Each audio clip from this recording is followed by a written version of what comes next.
Hello, and welcome to Big Sound Small Town. I'm your host, Sandy Carlton.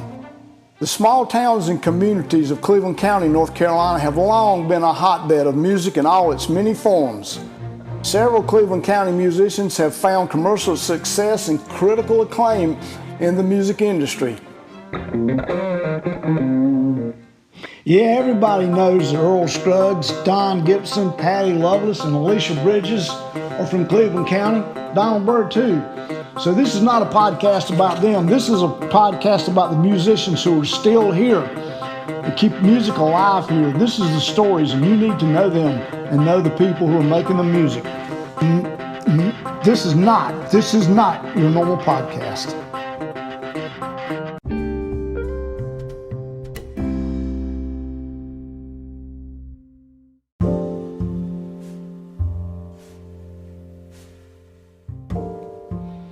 My guest on this episode of Big Sound Small Town was Aleik Maddox.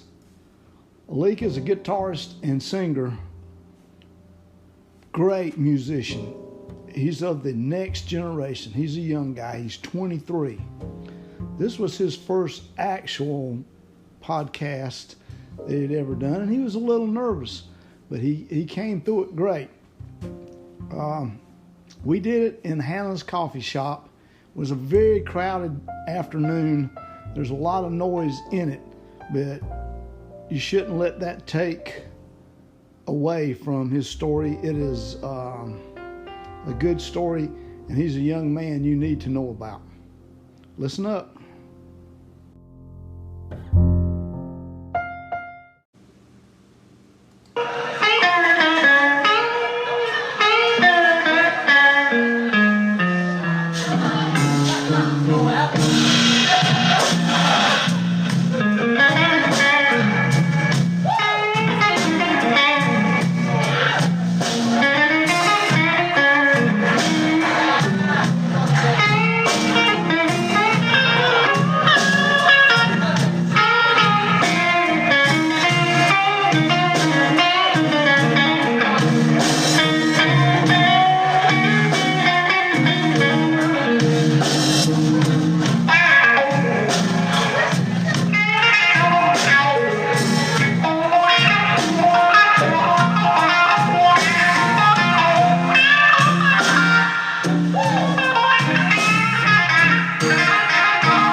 me to the place where your flowers refuse to bloom. I'm searching for my confidence in reflections on the moon. Light of day, take no interest. I can't afford no more new friends. Light of day, take no interest. I just want the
today on Big Sound Small Town.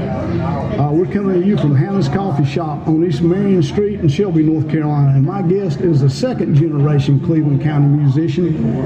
He's a singer, he's a songwriter, he's a front man, and he is Aleik Maddox. Welcome to the show, Aleik. Thank you for having me. All right, now, I've heard you playing. Well, okay, let's back this up. How old are you now? I'm 23. You're 23. Run me a list of some of the songs you did at your last song, the artist. You don't have to give me the song, just give me the artist. We do like Thin Lizzy, Prince. We do some King's X, people like that. Okay. How did you learn about these? I mean, these guys came around before you were born. Yeah, well, my dad and my uncles, they were big into music. My dad was a musician, you know, in his day. So constantly just records on records of different artists, from Marvin Gaye to people like Thin Lizzy to Led Zeppelin to Jimmy, and so I was just around it. You just all the time. around, and obviously it's a diverse style of music. I mean, you heard a little bit of everything, didn't you? Definitely. That's pretty cool because, you know, I do think parents do influence what they're musically anyway, what their children listen to, and so that's important. Plus, I saw that he is out supporting you, which parental support is everything to a musician. If they're against, you know, or have no love for music or don't want you to do it, that's a hard thing as a musician. Yeah. So. Oh yeah, and he's never been that way. You know, anytime I set out to do anything, he would be there to push me and support me. So that's wonderful, and that is a running thing I found with successful musicians, is that support. All right, now you were exposed to this, you listened to it, but when did you start playing anything? You know, when did music for the actual playing of music start for you? Well, I know I got my first drum lesson when I was 3.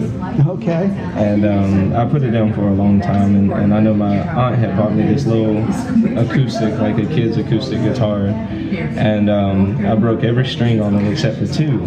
Oh, you were a drummer, of course. Yeah, I was a drummer for a little bit. Yeah. So that's why the strings are all going away. Hard percussion playing, yeah, okay. And so I saw the movie School of Rock, and I started wanting to experiment. The Jack Black movie? Yeah. I started wanting to experiment with everything, so I took those 2 strings and just learned little basic riffs and everything until I was able to get a guitar. Yeah. Oh, okay. And then now, when you got a real guitar, how old would you have been? My first one was in 7th grade. Okay. Yeah, and I didn't play it much.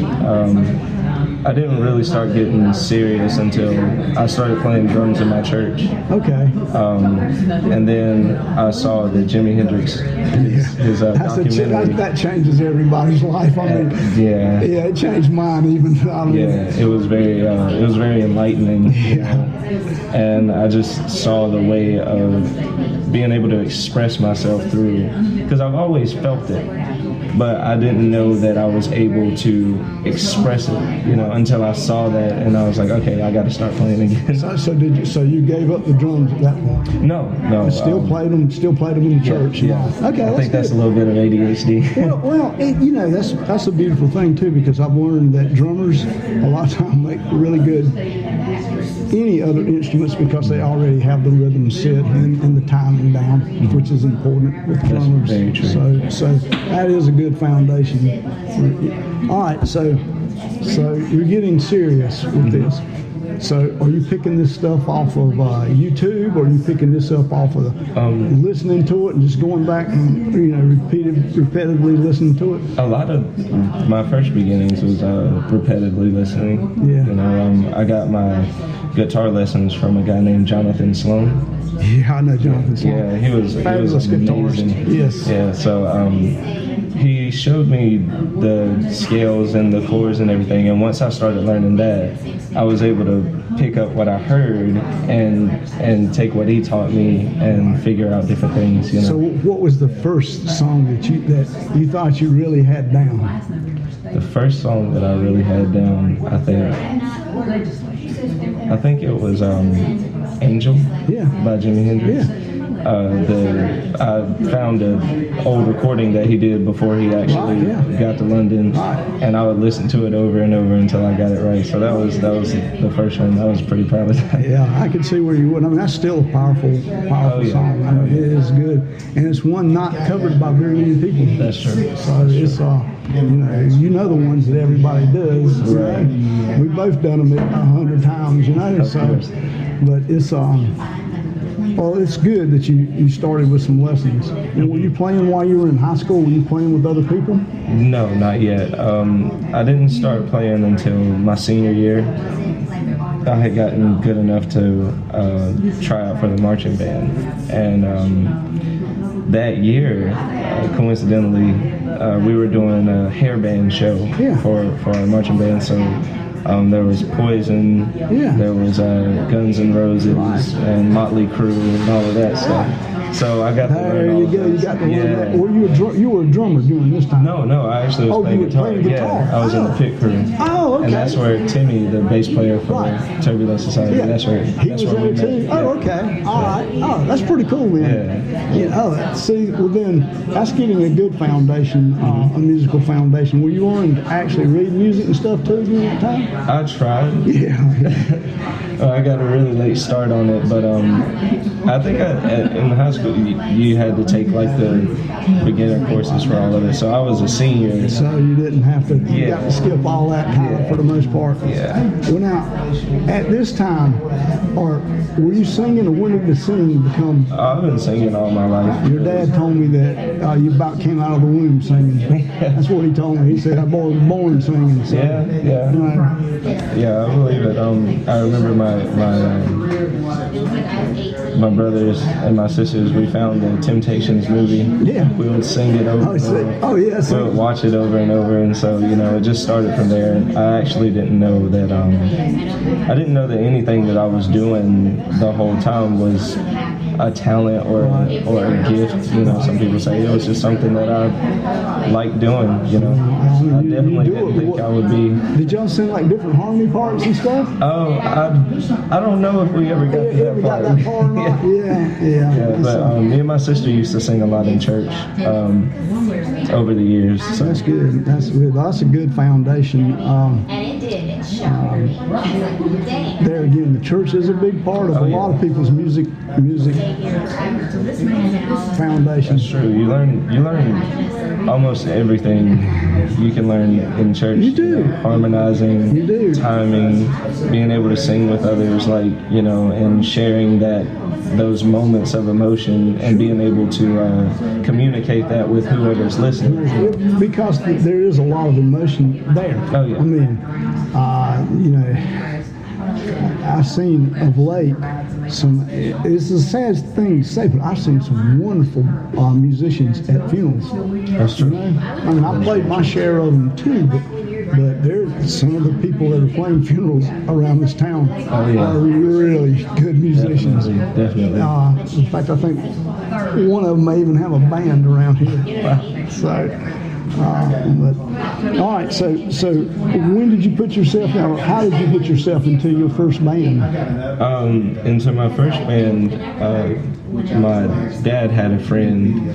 The person that I took drum lessons from when I was 3, he has a band. He does weddings and things like that. Rick Klein. Yeah. He's a professor at Lamar Ryan Percussion. And he had posted one time, anybody who can play guitar or sing, inbox me, we need a substitute for the band, And I was skeptical about it because I was just now, fresh out of high school.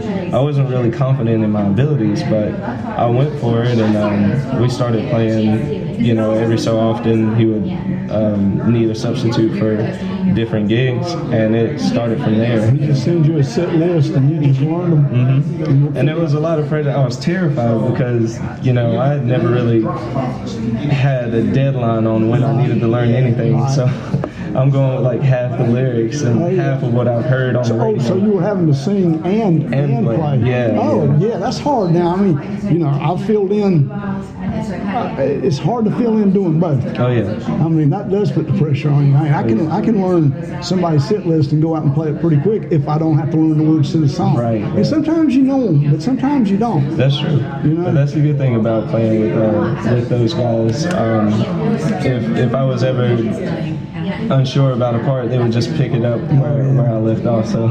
Oh, that works. That works really. So you did that for a while. Yeah, I did that for a couple of years, and then I tried to start my own band with Timmy and a drummer out of high school that we went to high school with. So we did gigs for a little while.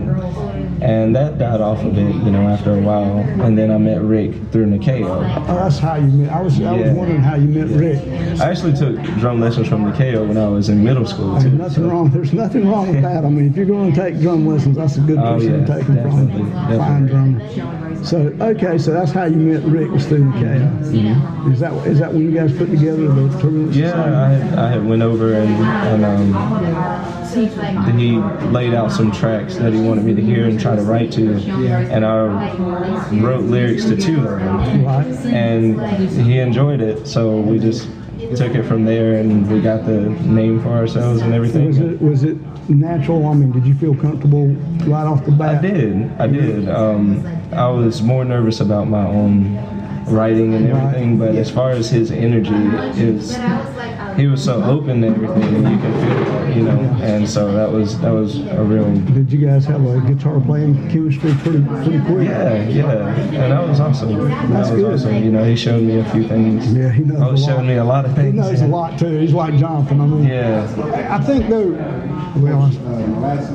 Rick is easy with sharing information and showing you stuff. I mean, he's good at that. Oh yeah. Better than a lot of teachers who just basically teach. Rick's good at that. I mean, that's one of his things is he can help you rather than teach you, help you get to where he doesn't. He wasn't bashful at all about sharing information. I mean, as soon as I met him, I mean, he don't really have an ego. No, not at all. He's a good person to work with. Very humble for as talented as he is. He's very humble. He is. So what do you think the future holds for you? The future, I'm not really sure. Are you going to pursue music? Of course, definitely, and I'm gonna take it as far as it'll allow me to go. Is your goal to stay here, or are you looking to move at some point away?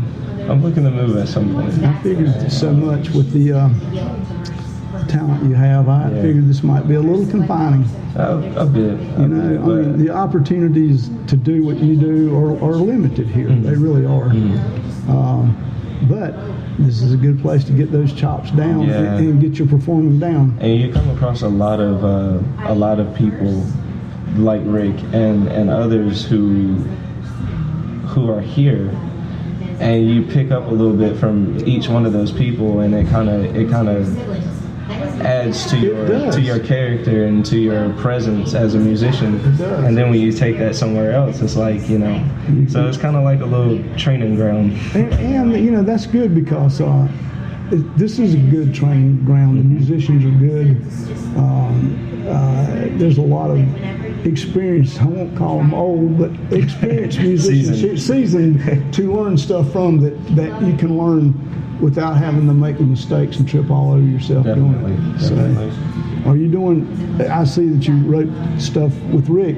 Do you have stuff that you've written on your own too? I do that? I mean, is that something you do? Oh yeah. I had a few songs. There's 4 of them right now that are on Spotify. Yeah. And YouTube and stuff like that. I recorded them with this guy of Lawndale Doe School. He's a hip hop producer. Yeah. But he's trying to branch out into.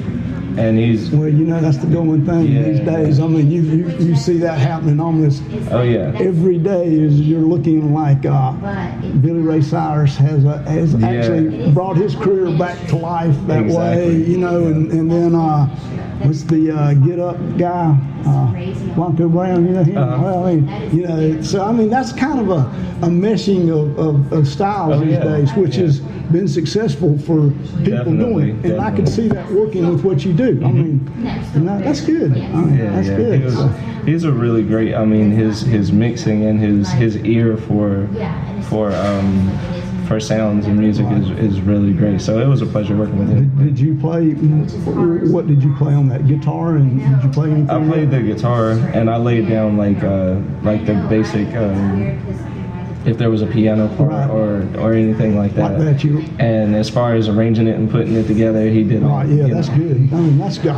He put his magic on it, I put mine on it, and it just, I'm pretty happy with the result of that. Yeah. You know, that's another thing that a lot of times musicians, a lot of musicians do not realize that they do need help. They may be great musicians, but then when it comes to recording it or promoting it or having it be a project worthy of anything, right. that they don't really have that ability sometimes. It's really hard to get anywhere if you don't network. Yeah, You have to meet somebody, you have to talk to people, you have to learn from everybody that you come across, because you never know what you might need. You don't, and surrounding yourself with good people is key to anyone's success. Oh, yeah. So that's good. Now, you're going to college, and tell me what you're doing there. I'm going for broadcasting and production tech. And what you thinking with that? Well, thinking music. Yeah, okay. Yeah, I want to try to take what I learned there and just use it to fuel that, with the video courses, and there's radio and there's speech. Right. And which enunciation is very important to singers. Definitely. You want to get your words heard.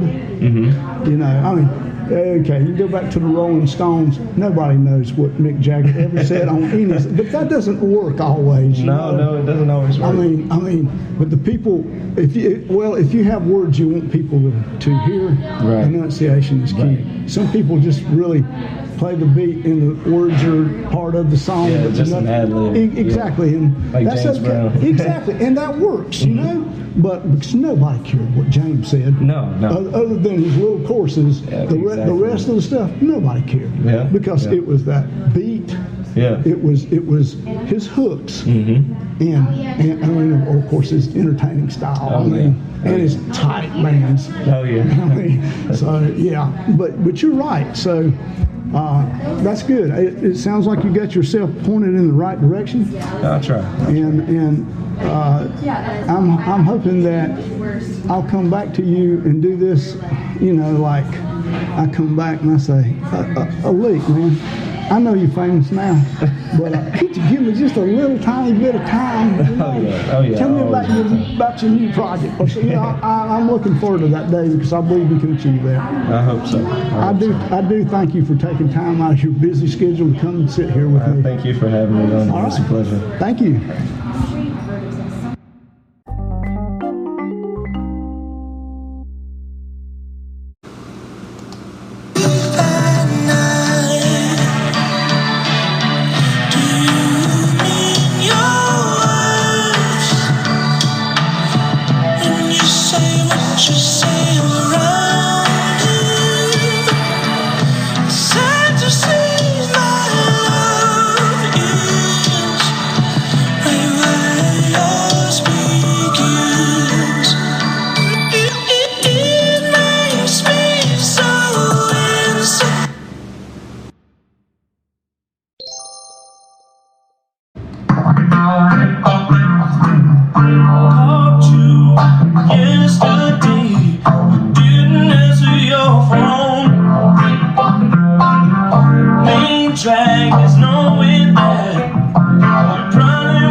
You're holding someone else tight. I wanna call on you every day, babe, and beg you to be near me.